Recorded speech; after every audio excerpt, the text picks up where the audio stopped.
Time now for the shocking stat of the week. And I think it's one that illustrates, well, it's one of the big themes on Money Talks, but it's the biggest threat to your personal finances. First, a few facts. In January 2015, it took 1,500 Canadian dollars to buy 1 ounce of gold. Well, let's fast forward to today. It takes about $3,290 to buy an ounce of gold. Question, do you think the ounce of gold changed? In January 2015, it took $56.51 Canadian dollars to buy 1 barrel of WTI crude oil. Well, today it takes over $110. In January 2015, it took $17 to buy 1 ounce of silver. Today, it takes about $42 plus to buy that same ounce of silver. Did the silver change? No. And finally, one more example. In 2015, the average home in Canada cost $442,000. Well, today, $700,000. So the point is, what happened? The oil, the gold, the silver, it didn't change, and broadly speaking, so did the home, and neither did the home. Why the change in how much it cost? Well, it's obvious. Because the purchasing power of the currency went down. But we must note it.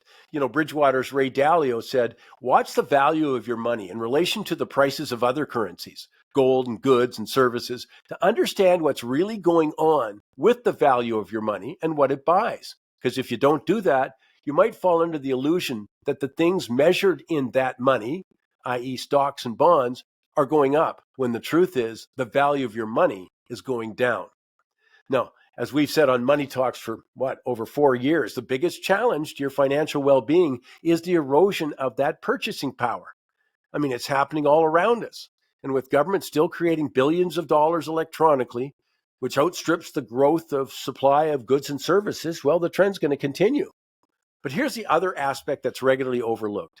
This trend exacerbates the huge gap between those who own assets, like stocks or your own home, precious metals, Bitcoin, and those who don't.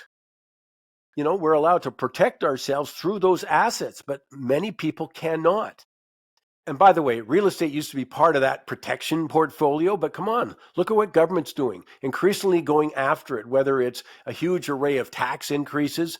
We're talking about the change to the capital gains taxes. We're talking about going after your primary residence, the bottom line. So the government's determined not to let you protect yourself through that asset, or at least it seems to be. But the bottom line is this, the main point: don't ignore the threat to your personal standard of living from the declining purchasing power of our currency.